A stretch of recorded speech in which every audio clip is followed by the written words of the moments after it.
We need to not only celebrate it, but we also need to still talk about how the issues of race still affect our community. That's exactly what community-driven group Hoover Ahead is trying to do. Hoover Ahead formed in the weeks following the shooting at the Galleria last year.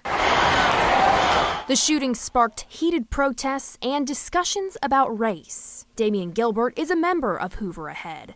He believes since that day, the community has become more aware of issues surrounding race. After the death of EJ, it allowed us again to re-examine that even though that we are diverse in this community, that issues of race still exist. The group has held forums with parents on how to talk to kids about race, even spoken with teachers and city leaders. Gilbert says the challenge lies in keeping the conversation going. It is 2019, 2020, but these things still exist in our community, not only in our community, but communities across this country. A group opening a dialogue and coming together as one diverse community. We are not running from it.